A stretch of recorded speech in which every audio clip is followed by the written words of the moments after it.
is of the Supermarine Spitfire Mk1a, and it is by Airfix, and it is a 1/24 scale model, and this is a very large box. It's probably larger than it needs to be. Let's see here if we can find any details here.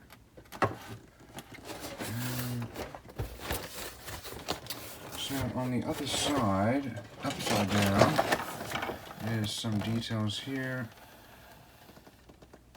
and that's about the Spitfire there. Looks like we've got two options to make.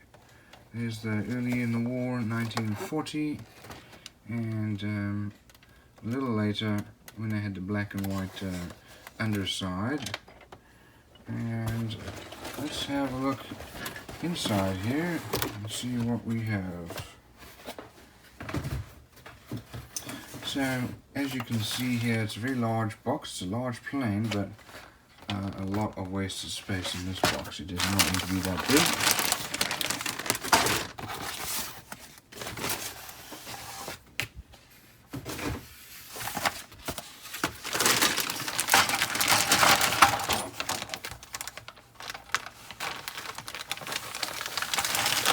Have a look at these sprues here. We've got a lot of parts.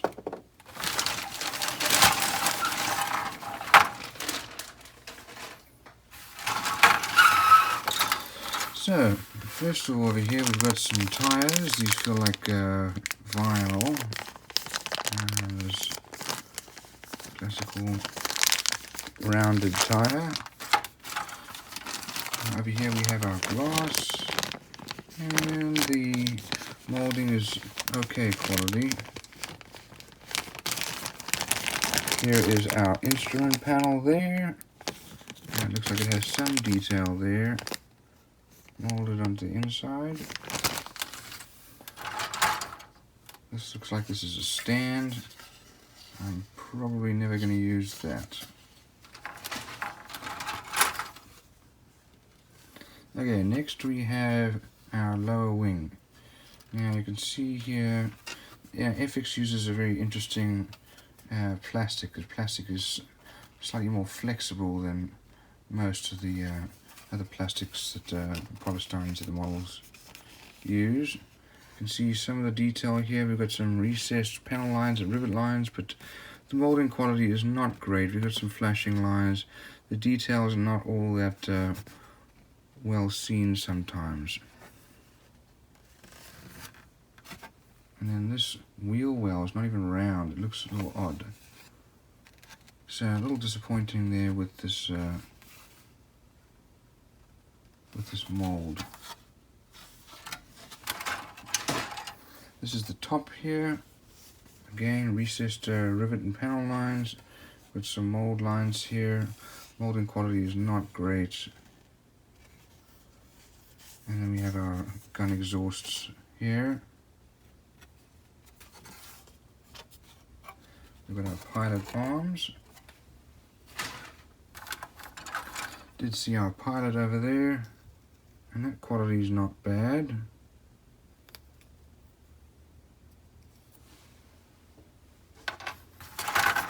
Okay, so next over here we have our engine, and it's a large engine. There's the top here. There's a supercharger, probably exhausts. Here are our 8 Browning machine guns, and some other parts for the fuselage. You can see the molding quality is really not that great. Here are the fuselage formers. There's our instrument panel and our foot pedals, some parts for the sides of the inside of the cockpit. Here's that classic Spitfire, show you from the other side, the Spitfire control. But look at the quality here, you can see it's not even quite aligned properly. Over here is our, looks like part of our elevator here, or stabilizer.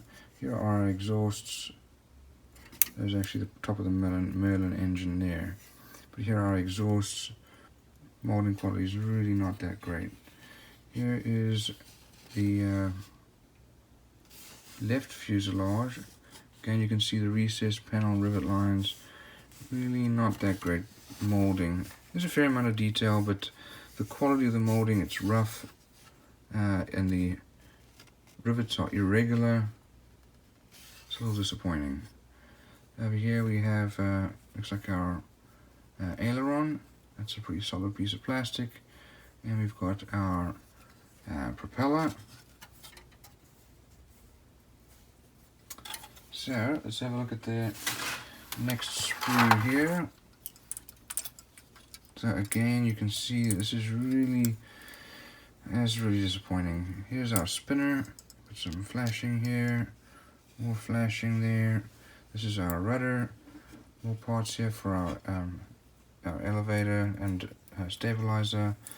This is the engine covers. You can see there's some flashing. And then here's our elevator. Our air scoops. Here are the landing gear, but you can tell here, look, it's offset.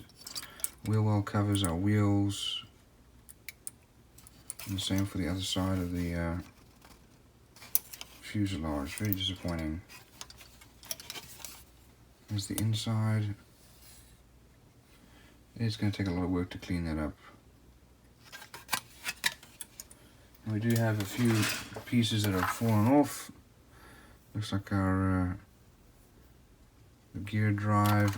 Here's our other aileron, engine parts, and this is probably part of the maybe the rear firewall.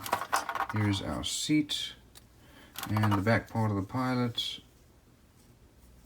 Part of our propeller shaft. And then we've got our exhaust ports. So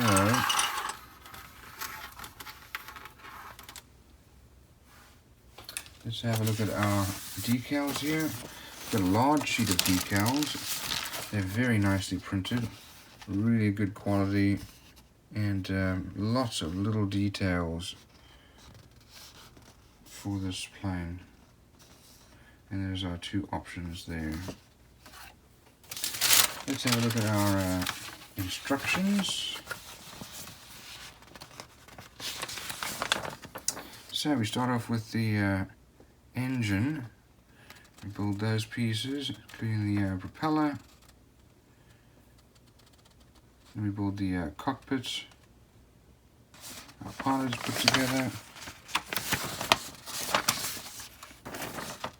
Next we put together our looks like gun ports for the wings, and this is looking a little interesting. The wings are then built. Just going to cover up these ports here, and then put the wings together with the wheels inside. So I'm going to leave the wheels down. I don't like to have that as an option to go up and down. But really not a lot of detail there for the wheel wells. That's disappointing. There's our stabilizer and elevator, and then we start to put our exhaust together, and next we put the engine covers on if you want to, and the canopy, and then the base, and then we have some of the decal guides there. Here's the actual painting and decal guide. So this is the one option, the later option from December 1940, where they had the left and right wings of different colors. And then here's the more classic view. So all in all, a fair amount of detail, but poorly molded. It's going to take a lot to clean up this. It really, decals are great, but it could have been better.